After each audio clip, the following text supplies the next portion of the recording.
Mes impressions, c'est que nous avons eu une journée très dense, avec des analyses très fructueuses qui ont démontré que le NEPAD, c'est aussi d'une certaine manière le miroir de l'Afrique, avec ses avantages, ses limites, sa capacité à se transformer. Et l'essentiel des discussions ont porté sur comment peut-on tirer les leçons des 10 dernières années pour définir les chemins des 10 prochaines.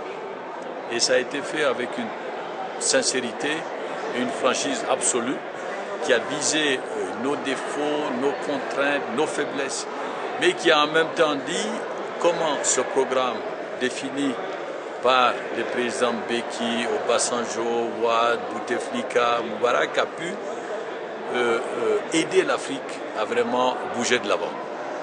Et vous avez entendu le président Obasanjo ce matin, lorsqu'il faisait l'historique de la construction du NEPAD et qui parlait de ses entretiens avec le président Bouteflika, avec le président Beki et avec le président Wade afin d'accoucher cette stratégie.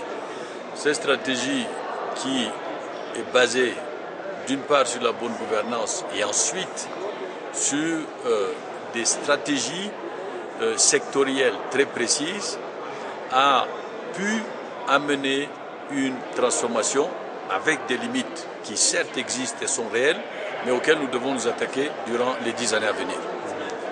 Alors, votre partenariat avec le CTA, c'est la deuxième fois parce qu'il y a eu un séminaire annuel du CTA qui s'est tenu à Jobourg, c'était en partenariat avec le NEPAD.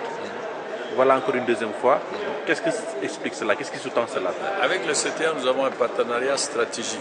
Ça veut dire que eux sont une institution d'excellence dans des domaines très précis.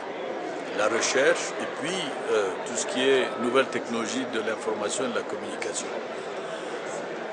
Ce sont des producteurs de connaissances. Il est absolument essentiel pour nous de faire le lien avec eux pour pouvoir optimiser l'atteinte de nos objectifs dans nos programmes et notamment dans le domaine de l'agriculture, mais aussi dans le domaine des nouvelles technologies et de l'information, dans le domaine de la gestion de la connaissance. Donc ce n'est pas un partenariat basé sur une convention vide.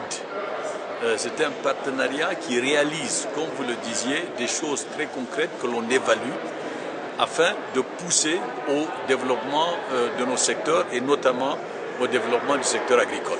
Monsieur Mayaki, votre prochain jalon? Alors, le prochain jalon, c'est renforcer notre capacité en tant qu'agence de développement de l'Union africaine.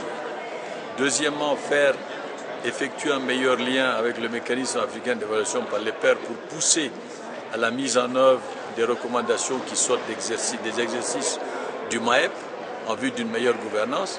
Et puis, troisièmement, jouer son rôle d'appui aux pays et aux communautés économiques régionales dans le processus de mise en œuvre des programmes régionaux. Ok.